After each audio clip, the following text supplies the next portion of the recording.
constant referencing Hey, y'all, come look at this. to the fact that they believe they were driven out of here because of racism in Britain. What do you make of that debate? That's absolute fallacy. You're from a mixed race background yourself. Correct. I'm from a mixed race background myself, and while we're discussing the leaders of the UK, although I do think they're doing a terrible job, it's kind of hard for Meghan to say that the UK is a racist country when the leader of the UK is darker skinned than her and the mayor of London is darker skinned than her, and I am a person who's probably darker skinned than her, and I've never experienced any kind of bigotry against myself besides the fact I'm a straight male. I'll get bigotry for that before I'll get bigotry for my skin color. I think it's just a cop-out and her not wanting to be perspicacious and self-reflective enough to understand that she has attacked an age-old institution, and there are people who are very patriotic about that institution, and by attacking it and bringing a degree of distaste to it, there's going to be people who don't like her, and if you're a dislikable person, you can't just instantly stand up and say it's because of my skin color. It might be because of your actions and some of the things you've said. I mean, I think there's probably no doubt she's had racism on social media because it's... Who hasn't, Piers? It's assessed. You probably have. Well, as I said just now, I've had death threats on social media and no one seemed to care very much. Yeah. But I think that's probably inarguable. My issue with what they've both been doing is if you're going to make allegations against an institution like the royal family and the monarchy, you've got to actually provide... Oh, shit! Oh, shit! Oh, shit! some evidence. You can't just spray gun this thing out there and say, well, somebody was racist. Yeah, and airing dirty laundry is never going to be respected by the populace, and being a tattletale is never going to be respected by the populace. And I think the problem with the modern world we're living in is a lot of age-old traditions are being destroyed in real time. It doesn't matter what the tradition is. Most of them are being eroded. And something like the British royal family, which has been around for a very long time, is an age-old tradition. One of the things holding the UK together, one of the last things we have, to sit and detriment it and to sit and insult it and to give away secrets from inside of it and try and paint a negative image of it is going to upset a lot of people. He's serious old, man. And you have to be prepared for that backlash. You can't say I've done things that upset people, but it's nothing to do with what I've done. It's purely because of my skin color. Also, it's kind of ironic that she's doing that because she's not particularly dark-skinned. It's kind of funny to sit here.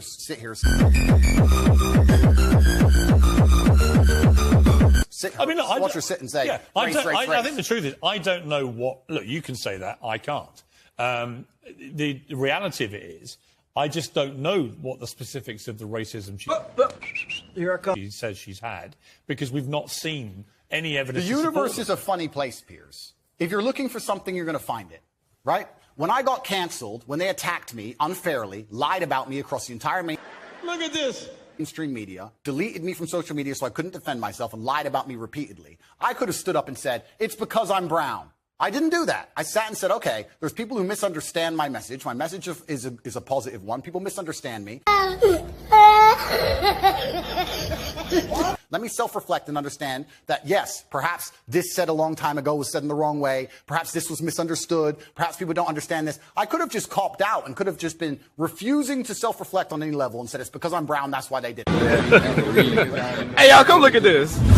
But that's not the mature way to be as an adult. What did you think of the Jeremy Clarkson furore, where he wrote what I think most people, but including him belatedly after he'd published it and written the column, he did make an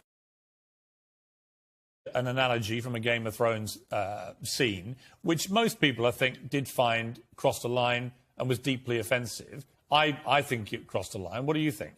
Yeah, I understand why people feel that. But when you attack an institution as old as the British royal family, you're attacking patriotism in and of itself for one of the most respected countries, or previously most respected countries on earth, and you're going to have some visceral reactions. Perhaps Jeremy Clarkson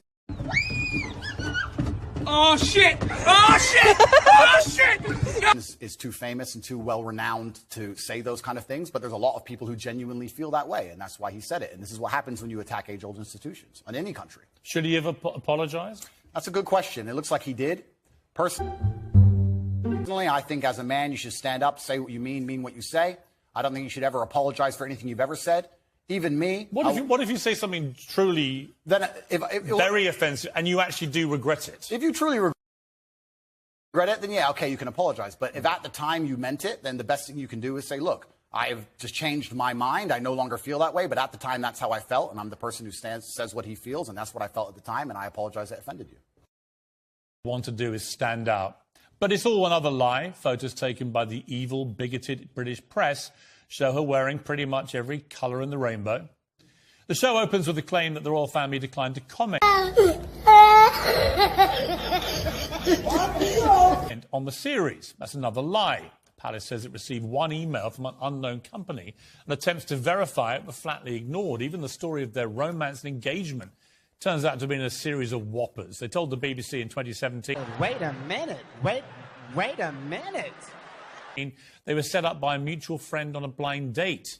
They told Netflix they met on Instagram. And what about Harry's modest proposal in their humble cottage kitchen? It happened a few weeks ago, earlier this month, here at our cottage. Just a standard, typical night for us. It's a cosy night. What we're doing, just roasting chicken and Roasting having... a chicken. Trying to roast a chicken. Trying to roast a chicken. And it was just an amazing surprise. It was so sweet. An amazing surprise. It was so sweet. Well, according to Netflix, which is their show, it was actually a candlelit extravaganza in their walled garden. And Meghan was so amazingly surprised, she managed to figure out what was happening and tell her friend about it before Harry even popped the question. A small little detail, but rather like their claim, or Meghan's claim, that they'd been secretly married by the Archbishop of Canterbury in their garden before, 3 days before the big televised wedding, which also turned out not just to be untrue, but had it been true, would have led to the Archbishop of Canterbury being incarcerated in prison. As with all things Meghan and Harry, it would seem, the truth just doesn't really exist in their world. It's their truth, their version of it. Go, Richard. Iman. Yeah. Look at the front pages there, which is when their engagement was announced. Yeah. Where's the racism? Do you remember that was before she actually said that the institution was racist? And that's my point. How institutionalised racism works is the minute you dare to say that institution is racist, everyone piles stop on. Shouting. That's what happens. But you accept there's no racism in those media pages? Because that was before she said that the institution was racist. Actually, after that moment, that's when everyone decided to pile on. Actually, what happened as is a woman, people began to pile on when she started having $500,000 baby showers in New York and flying back on the Clooney private plane. They started having a pile-on. When they used Elton John's private plane like a taxi rank whilst preaching about carbon footprint. They had another pile-on when they had other huge extravagant events they went to, and then when they're preaching about poverty. Wait a minute. Wait a minute. On their Twitter account. Time and again, they were caught being rankly hypocritical. That was why the media coverage began to turn. Then there was all the stuff with her father. Many